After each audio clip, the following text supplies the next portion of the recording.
Friends, அனைவருக்கும் வணக்கம். So இன்றைக்கி முக்கியமான நியூஸ் என்னென்னு பார்ப்போம். ஸோ அதுக்கு முன்னால் சேனலை சப்ஸ்கிரைப் பண்ணாங்க, மறக்காமல் சப்ஸ்கிரைப் பண்ணிட்டு பக்கத்தில் உள்ள பெல் பட்டனை கிளிக் பண்ணி வச்சுருங்க. சரி, இன்றைக்கி என்ன நியூஸ்னு பார்ப்போம் வாங்க. முக்கியமான நியூஸ். ஸோ இலங்கை அதிபர் கட்சி கூட்டணி அமோக வெற்றி, நாடாளுமன்ற தேர்தலில் 159 இடங்களை கைப்பற்றியது. அப்புறம் அதிபர் யாருன்னா அனுரகுமாரா. ஸோ T20 தொடரை வென்றது இந்திய அணி. அடுத்து திராவிட மாடல் ஆட்சியால் தொழில் மறுமலர்ச்சி, முதல்வர் மு.க. ஸ்டாலின் பெருமிதம். ஸோ போதைப்பொருள் தடுப்பு நடவடிக்கைகளை கண்காணிக்க சிறப்பு குழு, மத்திய மாநில அரசுகளுக்கு உத்தரவு. ஆராய்ச்சிகளுக்கான பயிற்சி, சென்னை பாலக்காடு IITகள் ஒப்பந்தம். மாற்றத்துக்கு ஏற்ப துறைகளை மேம்படுத்த நடவடிக்கை, அரசு முதன்மை செயலர் பி. செந்தில்குமார். மருந்தியல் துறையில் புத்தாக்க ஆராய்ச்சி அவசியம், மத்திய மருந்து கட்டுப்பாட்டு தலைவர். ஸோ மியாட் மருத்துவமனையில் ரோபோட்டிக் சிகிச்சை கட்டமைப்பு தொடக்கம். ஸோ அடுத்து NLC முதல் அனல்மின் நிலையத்தை இடிக்கும் பணி தொடக்கம். ஸோ பழங்குடியினரின் பங்களிப்பை திட்டமிட்டு புறக்கணித்தது காங்கிரஸ், பிரதமர் மோடி குற்றச்சாட்டு.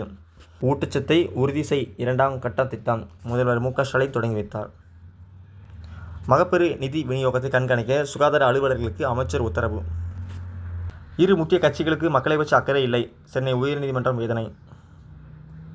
இடஒதுக்கீட்டு செயல் திட்டத்தை வெளியிடுங்கள், காங்கிரஸுக்கு ராஜ்நாத் சிங் வலியுறுத்தல். நுழைவுத் தேர்வு நடைமுறையில் புதிய அணுகுமுறை.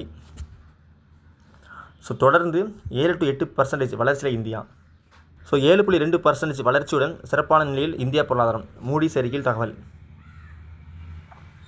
663 காலியிடங்களை நிரப்ப மாநிலங்களுக்கு மத்திய அரசு வலியுறுத்தல். பகவான் பிர்சா முண்டா தெரியும், பிர்சா முண்டா ஒரு பழங்குடியினர்.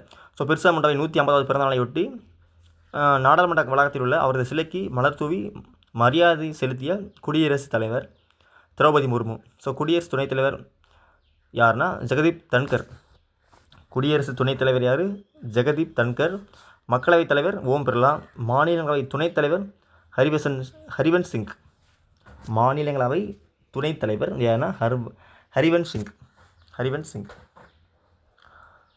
அடுத்து T20 தொடரை வென்றது இந்திய அணி. ஐநா மொழியாக தமிழை கொண்டு வருவது இலக்கு, உலக தமிழர் பொருளாதார மாநாட்டில் வலியுறுத்தல்.